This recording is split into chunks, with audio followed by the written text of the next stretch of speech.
Sa ngalan ng Ama at ng Anak at ng Espiritu Santo, Amen.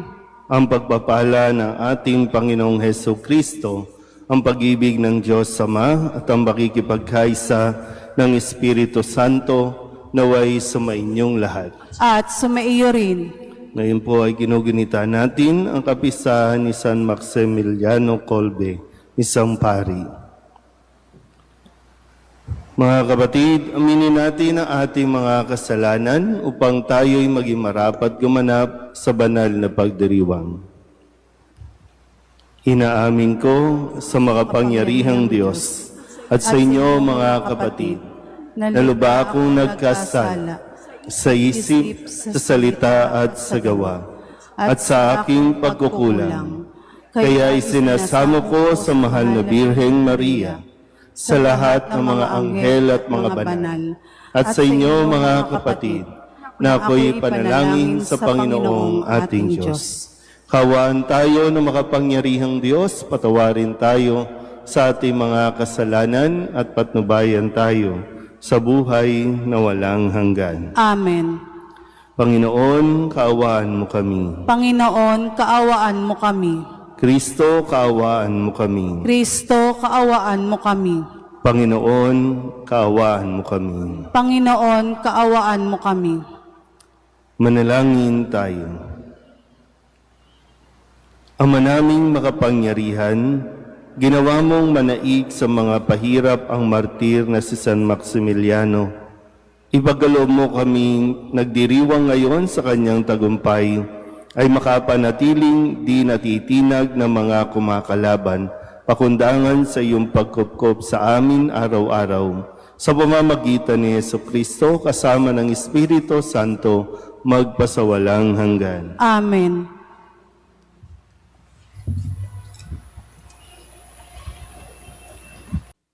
Pagbasa mula sa aklat ni Propeta Ezekiel. Sinabi sa akin ng Panginoon, Tao, nasa gitna ka ng isang mapaghimagsik na bayan. May mga mata sila, ngunit hindi nakakikita at mga taingang hindi nakaririnig, pagkat sila'y mapaghimagsik. Kaya nga, magbalot ka ng kailangan mo sa paglalakbay bilang isang itinapon. Bago dumating ang gabi, maglalakad ka sa lansangan nang nakikita nila at baka sakaling makaunawa sila sa kabila ng pagiging mapaghimagsik nila. Samantalang maliwanag pa, maganda ka ng iyong daladalahan nang nakikita nila at kinagabihan ay maglalakad kang parang manlalakbay. Pagkatapos, bumutas ka sa pader at doon ka magdaan. Pasanin mo ang iyong daladalahan at lumakad kang nakikita nila. Magtahip ka ng muka para hindi mo makita ang lupain pag alis mo, pagkat ikaw ang gagawin kong pinakababala sa mga Israelita. At ginawa ko ang lahat ayon sa utos sa akin. Nang araw na iyon, naganda ako ng aking madadala bilang isang takas. Kinagabihan, bumutas ako sa pader at nagpatuloy sa paglalakbay na nakikita nila habang pasan ko ang aking daladalahan. Kinaumagahan, sinabi sa akin ng Panginoon, Tao, hindi ba't itinanong sa iyo na mapaghimagsik ng mga Israelitang yaon kung ano ang iyong ginagawa? Sabihin mo sa kanila na ipinasasabi ko, ang pahayag na ito ay para sa pinuno ng Jerusalem at sa buong Israel. Sabihin mong ang ginawa mo ang pinakababala sa gagawin sa kanila. Itatapon sila at ipapabihag. Pagdilim, papasanin ng pinuno ng Jerusalem ang kanyang daladalahan at tatakas sa pamamagitan ng butas sa pader. Magtatakip siya ng kanyang muka para hindi niya makita ang lupaing iiwan niya. Ang salita ng Diyos. Salamat sa Diyos. Ang tugon po sa bawat saknong ng salmo, hindi nila malilimot ang dakilang gawa ng Diyos. Ulitin po natin. Hindi nila malilimot ang dakilang gawa ng Diyos. Ngunit sila'y naghimagsik sa kataas-taasang Diyos. Hindi nila iginalang ang kanyang mga utos. Katulad ng nuno nila, sila'y kusang tumalikod. Nagtaksil na wari panang lumipad ng walang taros. Hindi nila malilimot ang dakilang gawa ng Diyos. Nanibugho itong Diyos sa kanila ay nagalit, nang makita ang dambana ng larawang iniukit. Sumama ang loob niya nung ito ay mamasid. Itinakwil ang Israel sa tindi ng kanyang galit. Hindi nila malilimot ang dakilang gawa ng Diyos. Sa gisag ng kanyang lakas, ang kaba ng kanyang tipan. Binayaan na mahulog at makuha ng kaaway. Nagalit sa kanyang bayat, ibinigay sa kaaway. Kaya naman ang marami sa kanila ay namatay. Hindi nila malilimot ang dakilang gawa ng Diyos. Aleluya, aleluya. Poon iyong pasikatin, kagandahan ng loobin, ng kabutihan mo sa amin. Aleluya, aleluya. Sumainyo ang Panginoon. At sumaiyo rin. Ang mabuting balita ng Panginoon ayon kay San Mateo. Papuri sa iyo, Panginoon. Noong panahong iyon, lumapit si Pedro at nagtanong kay Jesus, Panginoon, makailan pong patatawarin ang aking kapatid na paulit-ulit na nagkakasala sa akin? Makapito po ba? Sinagot siya ni Jesus, hindi ko sinasabing makapito, kundi 70 ulit pa nito. Sapagkat ang paghahari ng Diyos ay katulad nito. Ipinasya ng isang hari na pagbayarin ang kanyang mga lingkod na may utang sa kanya. Unang dinala sa kanya ang isang may utang na 10 milyong piso.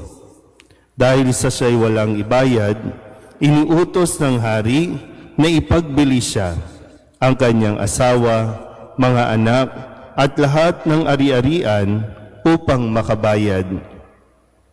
Naniklohod ang taong ito sa harapan ng hari at nagmakaawa. Bigyan pa ninyo ako ng panahon at babayaran ko sa inyo ang lahat. Naawa sa kanya ang hari, kaya ipinatawad ang kanyang mga utang at pinayaon siya. Ngunit pagkaalis niya roon, ay nakatagpo niya ang isa sa kanyang kapwa-lingkod na may utang na 500 piso sa kanya. Sinunggaban niya ito at sinakal, sabay wika, magbayad ka ng utang mo. Naglumuhod iyon at nagmakaawa sa kanya. Bigyan mo pa ako ng panahon at babayaran kita. Ngunit hindi siya pumayag. Sa halip, ipinabilanggo niya ang kanyang kapwa-lingkod hanggang sa ito'y makabayad. Nang makita ng kanyang mga kapwa-lingkod ang nangyari, sila'y labis na nagdamdam. Pumunta sila sa hari at isinumbong ang nangyari. Kaya't ipinatawag siya ng hari. Ikaw, napakasama mo, sabi niya. Pinatawad kita sa utang mo sapagkat nagmakaawa ka sa akin. Nahabag ako sa iyo, hindi ba dapat ka ring mahabag sa kapwa mo? At sa galit ng hari, siya'y ipinabilanggo hanggang sa mabayaran niya ang kanyang utang. Gayon din ang gagawin sa inyo ng aking amang nasa langit, kung hindi ninyo patatawarin ang inyong kapatid. Pagkatapos sabihin ni Jesus ang mga bagay na ito, siya'y umalis sa Galilea at nagtungo sa lupain ng Judea, sa kabila ng ilog Jordan. Ang mabuting balita ng Panginoon. Pinupuri ka namin, Panginoong Heso Kristo. Isang magandang umaga po sa inyong lahat.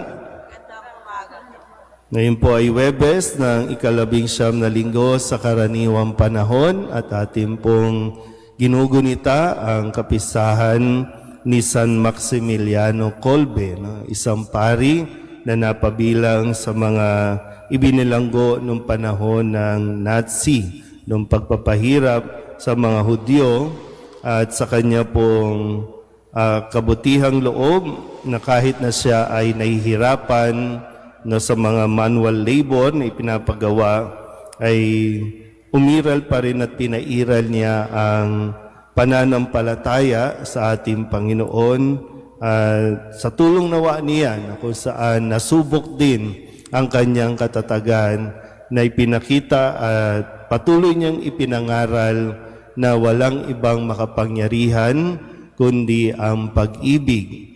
Hindi galit ang makapangyarihan kundi ang pag-ibig. Matindi ang nagagawa ng isang taong punong-puno ng galit. Pero mas matindi ang magiging epekto ng isang taong pag-ibig ang pinapairal. At hindi natin kakayanin na magpatawad hanggat mayroon tayong galit. Kaya nga sa ating pong Ibanghelyo, ang tanong ng marami na tanong din Jesus, hanggang kailan ako magpapatawad? Hanggang kailan ko patatawarin ang aking kapatid? Tanong niyo rin ba ito o ayaw natin pag-usapan? Kasi pag pinag-usapan natin ang pagpapatawad, para bang muling nabubuksan yung sama ng loob, yung mga sugat na naidulot sa atin ng mga taong nakasakit sa iyo. Kaya wala tayong dapat pag-usapan. Alam niyo, minsan naisip ko, bakit hindi tayo natatahimik kahit na wala na yung taong nakasakit sa atin? Di ba may mga ganun tayong karanasan? Hindi natin masumpungan yung katahimikan kahit wala na ang nagpahirap sa atin. Siguro, no? Kasi nga, hanggang ngayon, buhay pa tayo, pinapahirapan natin ang ating sarili dahil sa galit, dahil sa hindi natin pagbibigay ng kapatawaran. Ilang beses nga ba? Pero yung tanong din ay, binigyan na ba natin ng pagkakataong makahingi ng tawad yung taong nakagawa sa atin? Pwede kasing ganun din, no? Kasi paano mo patatawarin ng isang tao, hindi naman humingi ng tawad? Pero may mga pagkakataon na kahit hindi pa humihingi ng tawad, patawarin mo na, hindi para sa kanya, kundi para mapalaya mo ang iyong sarili mula sa sakit na naidulot niya. Hindi para sa kanya, kundi para sa iyo. So bakit ka magpapatawad? Kasi kailangan mo nang palayain ang iyong sarili. Hindi natin sinasabi na, sige lang, magpakamartir ka. Pinatawad mo ngayon, o mamaya gagawin ka ulit. Kasi tingnan mo din naman yung sitwasyon. Pero ulitin ko, maganda kasi mapagnilayan natin kaysa yung mag-emote lang tayo na mag-emote.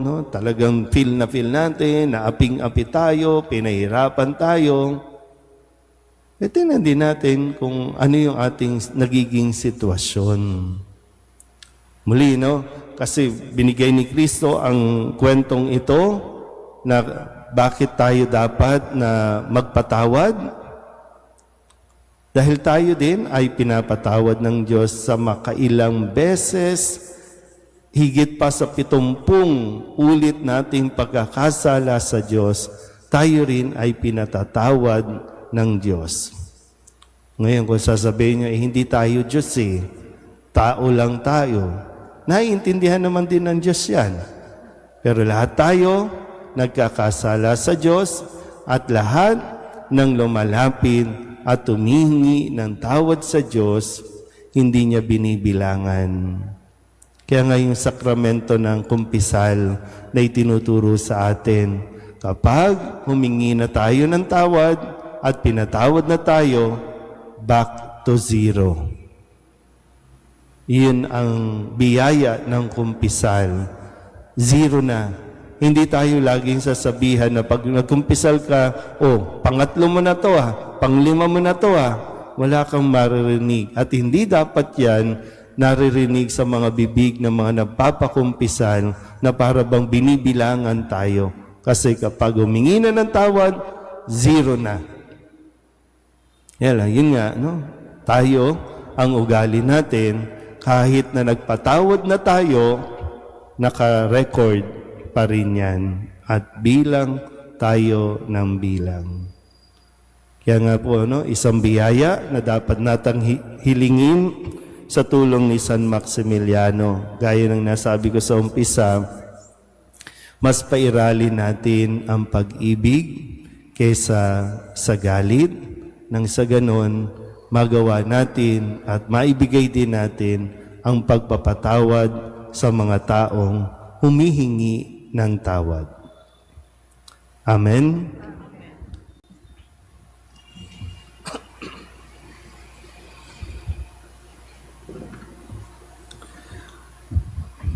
Nakikilahok sa paglikha ng Diyos, manalangin tayo sa Diyos upang makapagdulot ng pakikipagkasundo sa daigdig ang kanyang bayan na nakadama ng kanyang pagpapatawad.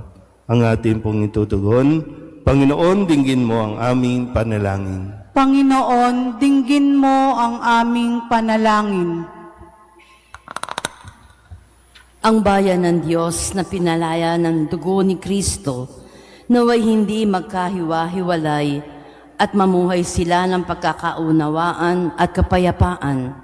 Manalangin tayo sa Panginoon. Panginoon, dinggin mo ang aming panalangin. Ang mga may dinaramdam o sama ng loob, bunga ng mga kalupitan at pagkakamaling ginawa sa kanila, naway huwag magkimkim ng hinanakit sa kanilang puso, bagkus maging bukas sa kapayapaan ni Kristo. Manalangin tayo sa Panginoon. Panginoon, dinggin mo ang aming panalangin. Ang mga nahihirapang magpatawad, naway mapagtanto at maunawaan ang mayamang habag ng Diyos sa bawat isa at matutong makapagpatawad mula sa puso. Manalangin tayo sa Panginoon. Panginoon, dinggin mo ang aming panalangin. Ang mga nakadarama ng malalim na sugat ng pisikal at espiritual na pagkakamali, naway makatagpo ng kagalingan sa pagpapatawad ni Kristo. Manalangin tayo sa Panginoon. Panginoon, dinggin mo ang aming panalangin. Ang mga tapat na namayapa, naway patawarin sa kanilang mga kasalanan. Manalangin tayo sa Panginoon. Panginoon, dinggin mo ang aming panalangin. Idulog din natin sa Panginoon ang ating mga personal na kahilingan at mga panalangin para sa ating mga pamilya, kasama din ang mga kahilingan ng mga nanonood sa online. Lahat ng mga misang pasasalamat, special na intensyon, agarang paggaling ng mga may sakit at ang lahat ng mga kaluluwa na inihiling na ipagdasal sa misang ito.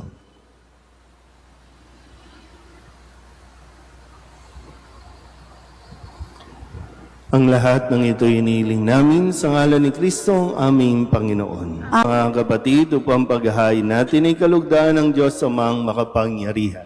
Tanggapin nawa ng Panginoon itong paghahain sa iyong mga kamay, sa kapurihan niya at karangalan sa ating kapakinabangan at sa buong sambayanan niyang banal. Ama naming lamika, pakabanalin mo at basbasan ang mga alay na nakahanda upang paalabin nito ang aming diwa sa ningas ng pag-ibig mo na nagdulot ng tagumpay sa pagpapakasakit ni San Maximiliano sa pamamagitan ni Jesu Kristo kasama ng Espiritu Santo magpasawalang hanggan. Amen. Sumainyo ang Panginoon. At sumaiyo rin. Itaas sa Diyos ang inyong puso at diwa. Itinaas na namin sa Panginoon. Pasalamatan natin ang Panginoong ating Diyos. Marapat na siya ay pasalamatan.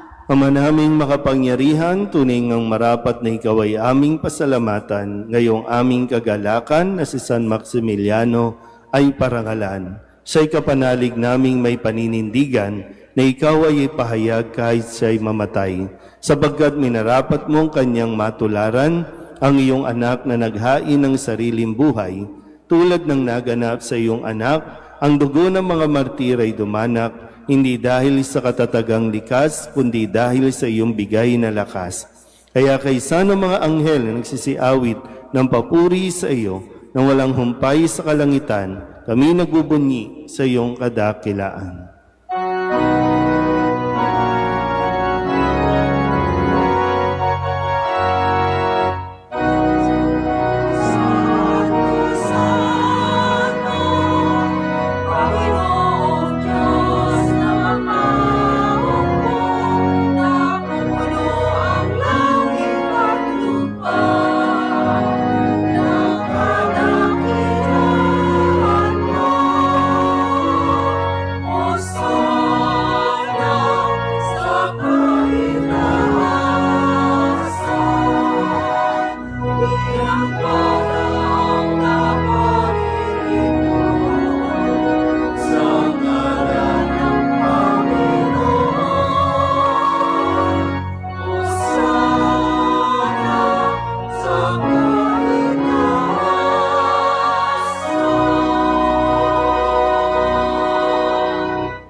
Ama naming banal, ikaw ang bukal ng tanang kabanalan. Kaya't sa pamamagitan ng iyong Espiritu, gawin mong banal ang kaloob na ito upang para sa aming maging katawan at dugo ng aming Panginoong Heso Kristo. Bago niya pinagtiis ang kusang loob na maging handog, hinawakan niya ang tinapay, pinasalamatan kaniya, pinaghati-hati niya iyon, iniabot sa kanyang mga alagad at sinabi, tanggapin ninyong lahat ito at kanin, ito ang aking katawan na ihahandog para sa inyo.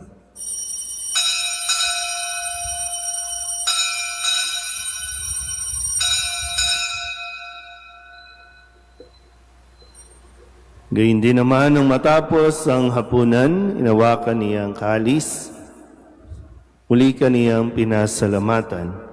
Iniabot niya ang kalis sa kanyang mga alagad at sinabi, tanggapin ninyong lahat ito at inumin. Ito ang kalis ng aking dugo ng bago at walang hanggang tipan. Ang aking dugo na ibubuhos para sa inyo at para sa lahat sa ikapagpapatawad ng mga kasalanan. Gawin ninyo ito sa pag-alaala sa akin.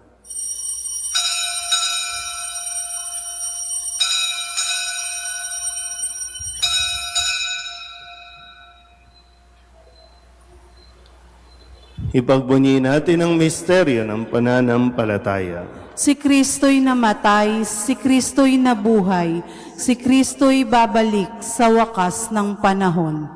Ama, ginagawa namin ngayon ang pag-alaala sa pagkamatay at muling pagkabuhay ng iyong anak, kaya tiniaalay namin sa iyo ang tinapay na nagbibigay buhay at ang kalis na nagkakaloob ng kaligtasan.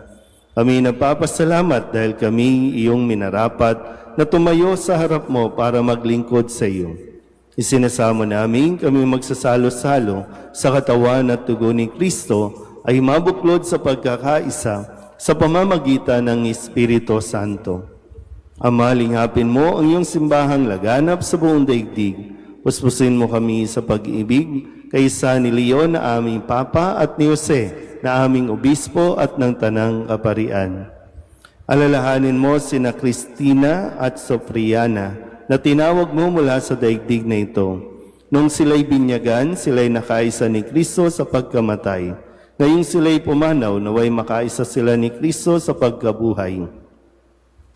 Alalahanin mo rin ang mga kapatid naming nahimlay na may pag-asang sila'y muling mabubuhay, gayon din ang lahat ng mga pumanaw. Kawaan mo sila at patuloyin sa iyong kaliwanagan. Kawaan mo at pagindapating kaming lahat na makasalo sa iyong buhay na walang wakas. Kaysa ng mahal na Birheng Maria na Ina ng Diyos, ng kabiyak ng puso niyang sa San Jose, kaysa ng mga apostol at ng lahat ng mga banal na namuhay dito sa daigdig na kalugod-lugod sa iyo, may pagdiwang nawa namin ang pagpupuri sa ikararangal mo sa pamamagitan ng iyong anak na aming Panginoong Hesu Kristo. Sa pamamagitan ni Kristo, kasama niya at sa Kanya, ang lahat ng parangal at papuri ay sa iyo, Diyos amang makapangyarihan, kasama ng Espiritu Santo, magpasawalang hanggan.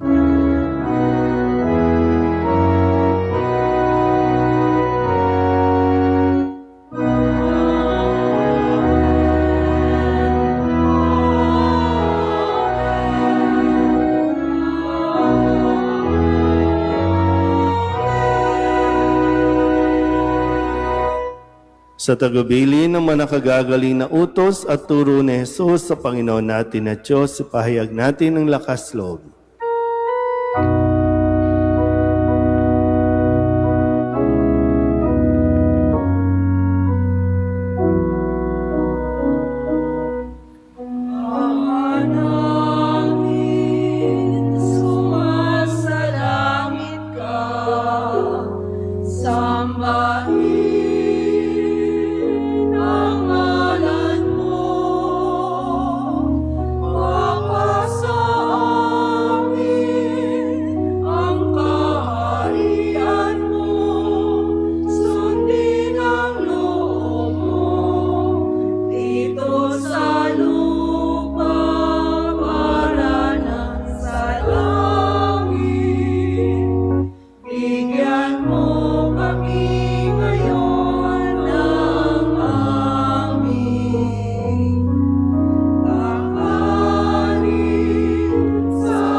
Hinihiling namin kami iadya sa lahat ng masama, pagkalooban ng kapayapaan araw-araw, iligtas sa kasalanan at ilayo sa lahat ng kapahamakan, samantalang aming pinananabikan ang dakilang araw ng pagpapahayag ng tagapagligtas naming sa Hesu Kristo. Sapagkat iyo ang kaharian at ang kapangyarihan at ang kapurihan magpakailanman. Amen. Panginoong Hesu Kristo, sinabi mo sa iyong mga apostol, kapayapaan ang iniiwan ko sa inyo, ang aking kapayapaan ang binibigay ko sa inyo.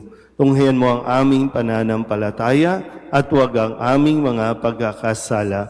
Pagkalooban mo kami ng kapayapaan at pagkakaisa ayon sa iyong kalooban, kasama ng Espiritu Santo, magpasawalang hanggan. Amen. Ang kapayapaan ng Panginoon ay laging sumainyo. At sumaiyo rin. Mabigayan po tayo ng kapayapaan sa isa't isa. Kordero ng Diyos na nag-aalis ng mga kasalanan ng sanlibutan, maawa ka sa amin. Kordero ng Diyos na nag-aalis ng mga kasalanan ng sanlibutan, maawa ka sa amin. Kordero ng Diyos na nag-aalis ng mga kasalanan ng sanlibutan, ipagkaloob mo sa amin ang kapayapaan.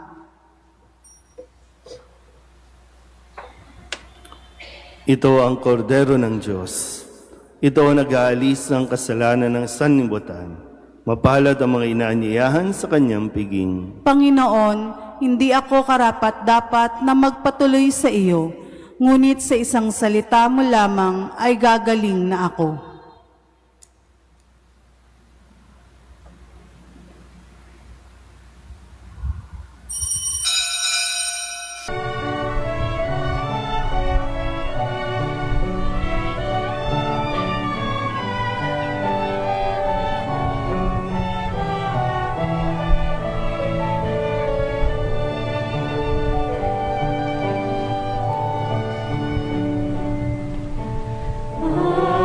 I will listen to the Lord, will listen to the voice of His people, serve them with all my heart.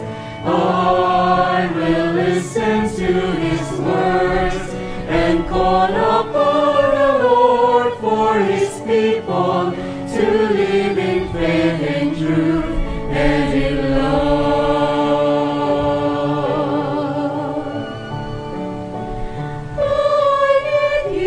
My Lord, for every day that comes, for all their pains and joys, be there to understand. They may seek you, my Lord, and reach into your hands. May you comfort their sorrows and heal their wounded hearts.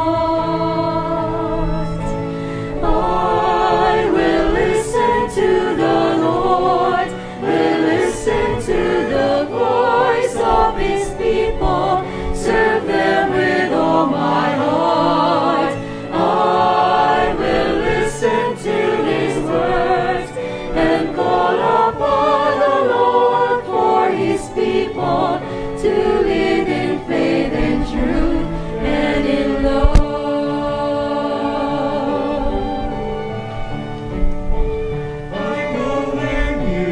My Lord, show them your truth and love. When darkness overs them, your light shines from above. I will be there, my Lord, to lead at your command. Together at one table, feed them the bread of love. I will listen to the Lord, will listen to the voice of His people, serve them with all my heart. I will listen to His words and call upon the Lord for His people to live in faith and truth and in love. There are those who seek the lost and suffering, bind their wounds and bring them to your care.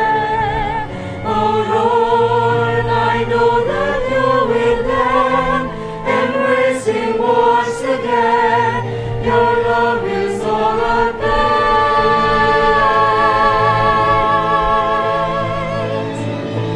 I will listen to the Lord, will listen to the voice of His people, serve them with all my heart.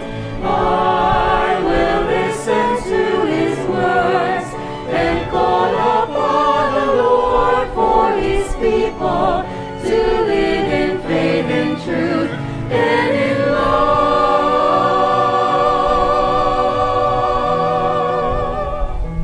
I will listen to the Lord and call upon the Lord for His people to live in faith and truth and in love.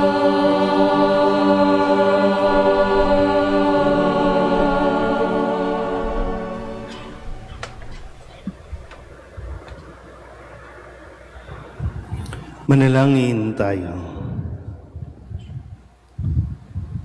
Ama naming mapagmahal, ang tinanggap naming banal na pakikinabang ay makapagdulot nawa sa amin ng katatagan na nagkaloob ng katapatan sa paglilingkod at tagumpay sa pagtitiis ng pagsubok sa iyong martir ni San Maximiliano, sa pamamagitan ni Yesu Kristo, kasama ng Espiritu Santo, magpasawalang hanggan. Amen.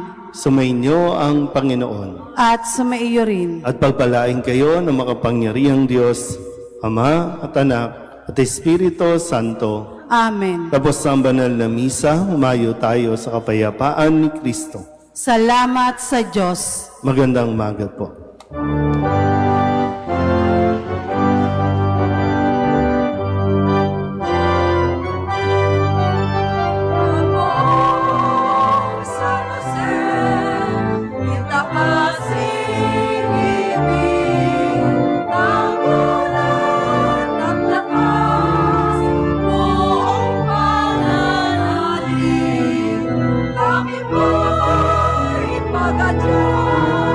Sa mga